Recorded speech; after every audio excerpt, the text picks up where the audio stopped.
Yung bang walang pera. Pero kahapon, bakit parang pinaiyak-iyak niyo ako kahapon habang ako nagkakasal? Hindi naman ako kaiyak, ano. Namatay ang mother ko, hanggang ngayon hindi po ako umiiyak. Kinabukasan ay kinakasal si Sarah. Walang iyak. Pero kahapon,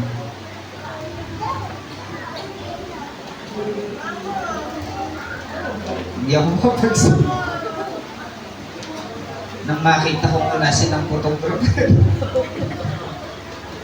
Nang makita ko misis ko yung maaktong photographer, pasang ba mga tao nito? Dahil si misis ay nagpapaikot, ay siya yung photographer. Mabuti na lang si Ara nakaisip mag-photographer niya. At magaganda yung kuha ni Ara. So,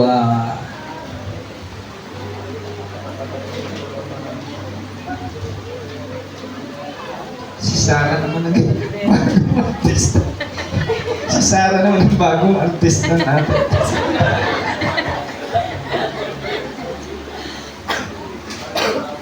Mahalaga itong mga batang ito kasi sa pamamagitan nila, ipupulpil ng Diyos yung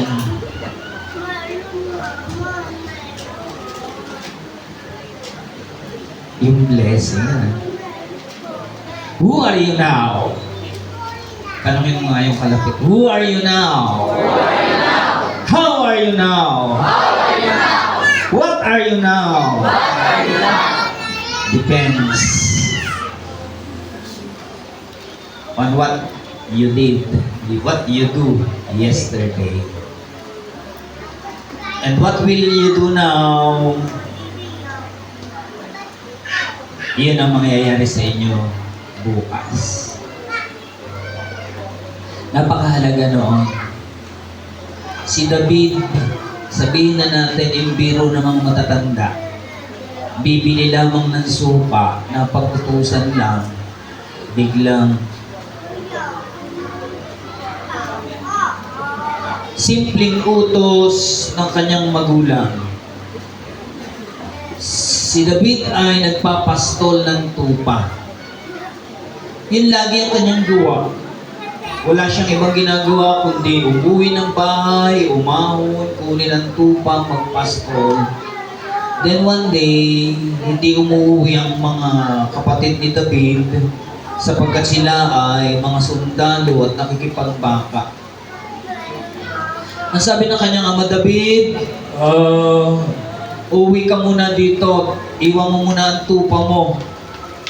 Dalan mo naman ang pagkain ng mga kapatid mo, kawawa na. Ilang araw nang nakikipagbaka. Bagamat si David ay may pangitain na sapagkat siya ay siya ay nabuhusan na ng langis. Nauna yung pagbubuhos ng langis sa kanya. Na sinasabi ng propeta ng Panginoon, ikaw ay magiging hari ng Israel. Binuhusan siya. Bagamat siya batang-bata pa noon, hindi pa yun actually yung araw ng pagiging hari. Na ipiprepare lamang siya sa pagiging hari. Then dumating nga yung araw na siya ay ipinatawag ng kanyang magulang, David, nagugutom ang iyong mga kapatid. Pakidalhan mo naman siya ng pagkain.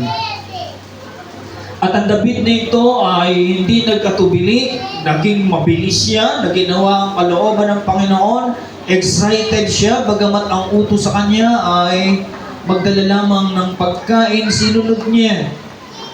At habang ginagawa niya ang kalooban ng Panginoon, nadadaanan niya ang mga nakakahanay ng mga sundalo, naririnig niya ang mga kuwintuhan ng mga marites. Sabi, nakaw! Ang sabi ng hari, kung sino raw makakapatay sa bayani ng Ehipsyo, sa bayani ng Palestino ay magiging asawa ng anak ng hari at bibigyan ng kayamanan. Naririnig ni David yan, sabi nito, no? Okay lang. Talaga ba? Anong gagawin? Nai-confirma yun ni David. Talaga ba? Anong gagawin sa makakapatay sa higante? Magiging asawa ng anak ng hari. Wow! Sa loob-loob lang niya. Wow! At nang dumating na ang bayani, nang dumating na, sino yun? Sino yun? Bayani ng Pilisteo. Nang dumarating na, iyan na. Sino ang makaharap sa akin? Kayong lahi ng mga sinasabing mga anak ng Panginoon. Sino sa inyo ang haharap sa akin? Nasaan ang inyong Diyos? Tanong mo yung kulpit, nasaan daw ang Diyos mo? O nasaan? Natutulog. Nasaan daw ang Diyos nyo? Ang Diyos ba nyo'y buhay? Uy, bakit kayo may mga problema? Ang Diyos nyo ba'y mayaman? Patunayan nyo nga sa akin, magbukas nga tayo ng wallet. Sige nga, tingnan ko.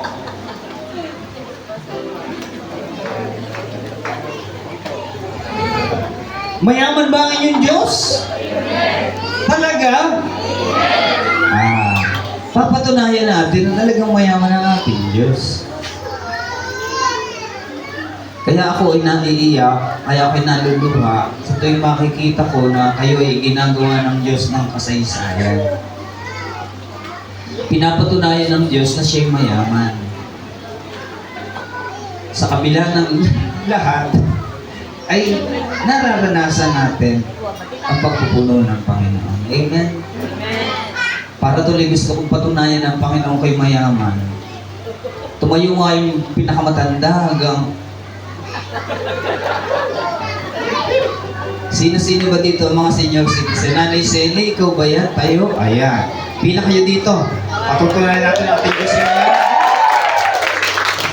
Nanay Pasyon, ikaw ba yan? Halika. Tatay Nestor. Chumiling, ano kayo dito?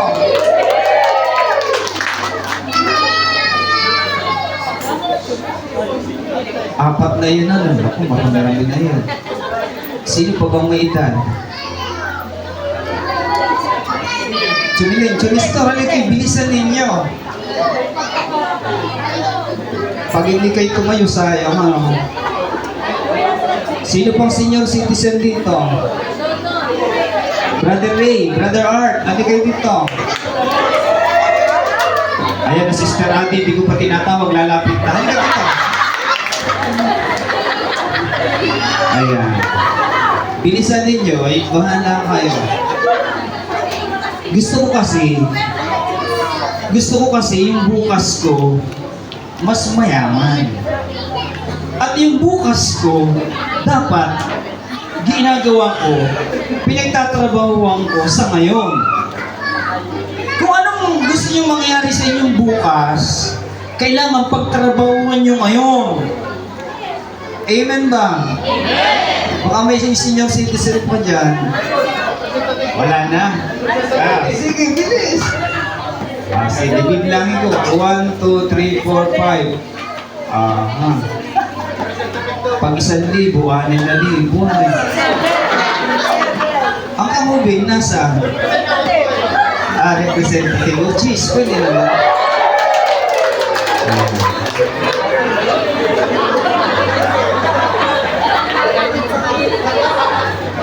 Kailangan kong pagtrabahuan.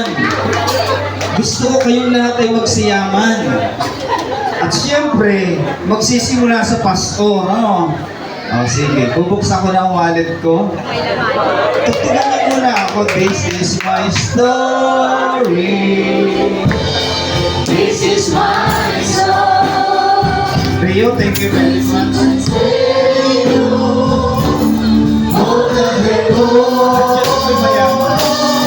This is my soul. Sister Maura. This is my song. Praising my Savior all the day long. story. This is my song. Praising my Savior all the day long. This is my story. This is my song. Praising my Savior all the day long. Blessed assurance. Blessed assurance, glory divine, heir of salvation, purchase of God, born of His Spirit, washed in His blood. This is my story. This is my song. Praising my Savior all the day long. This is my story. This is my song.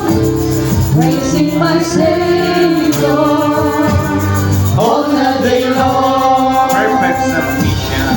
Perfect submission, perfect delight, visions of rapture, now present my side. Angels descending, ring from above,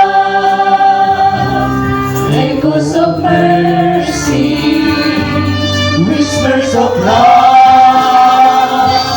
This is my story. This is my song. Praising my Savior all the day long. This is my story. This is my song. Praising my Savior all the day long. Perfect submission, all is at rest. In the Savior, I'm happy and blessed. Watching and waiting, looking above, in His goodness, lost in His love. This is my story. This is my song. Praising my Savior all the day long. This is my story.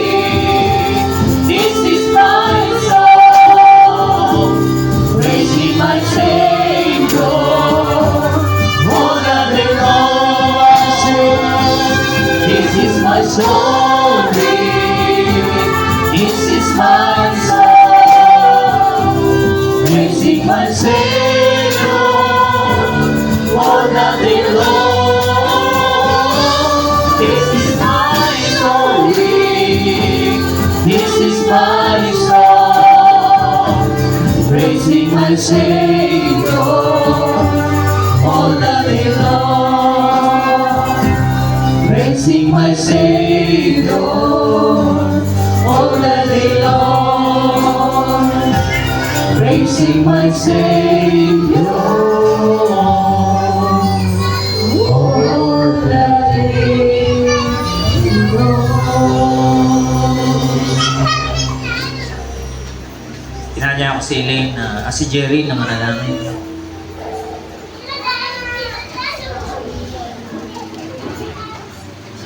Mga kaaway, maging mga pagsubok sa aming mga kamay upang ito'y aming patuloy na mapagtagumpayan. At ang Diyos nagpapala, nagpaparami ng bawat binhi na aming iniyasik sa pananampalataya. Sa dakong ito ng subay, pagmasdan mo ang buhay ng bawat isa sa amin. Lubos ang aming pagpuri, lubos ang aming pagpapasalamat, at higit sa lahat, lubos ang aming pagpapakumbaba. Sinabi mo sa iyong salita na 2 o 3 na magkatipon sa iyong pangalan. Ikaw ay nakatayo sa aming kalagitnaan. Ipinagpapasalamat namin, aming Ama, na ang pag-ibig mo sa amin ay hindi nagmamaliw. Ikaw ang Diyos na hindi nagbabago, simula noon, ngayon at magpakailanman. Minsan pa pinatunayan mo that ikaw ang aming source ng aming mga buhay. Wala kang plinano na anumang katalunan, anumang pangit, anumang kapahamakan sa buhay ng bawat isa sa amin, kundi pawang mabuti. At lahat ng mabuting bagay na ito na aming nararanasan, alam namin, o aming Panginoong Hesus, ito'y nagmumula sa iyo. At ngayon ay ginagawan mo kami ng sari-sariling kasaysayan. Kasaysayan na nagbubuhat sa iyo. Kasaysayan na kung saan walang ibang maluluwalhati, walang ibang madadakila, kundi ikaw lamang, o aming Panginoong Hesus. Kaya salamat, Panginoon, na minsan pang pinatunayan mo kahapon sa kasal ng mag-asawa ni si Mary Joy at si Nelson, na ikaw ang Diyos na hindi liko sa iyong mga banal. Na lagi naming naririnig sa aming Pastor Hinel, walang iyong lingkod, walang iyong anak na naglingkod sa iyo, na nagtapat sa iyo, na naghirap o pinabayaan mo man. Kaya maraming salamat na mayroon kaming direction, mayroon kaming blessed assurance sa aming paglilingkod na ito, sa aming pagtatapat na ito, at sa aming pagsunod na ito. Ang Diyos na aming pinaglilingkuran ay tapat. Ang Diyos nagbibigay ganti at magbibigay ganti sa sino mang hindi manghihimagod na sumunod at magpatuloy sa tawag na ito na ngayon ay pinagpapatuloy ng aming Sister Oklet. Sinabi mo nga sa iyong mga mensahe, kami ay magpakailalim sa iyong mensahe. To go with the flow, just like David, na kami maging masunurin sa lahat ng utos mo sa aming mga buhay. At alam namin, Panginoon, balang araw sa iyong oras, itataas mo ang ulo ng buhay ng bawat isa sa amin. That you are the lifter of our heads. The God that we serve is alive, and He is continuously active in our lives. He is continuously working sa aming mga buhay. Kaya maraming salamat.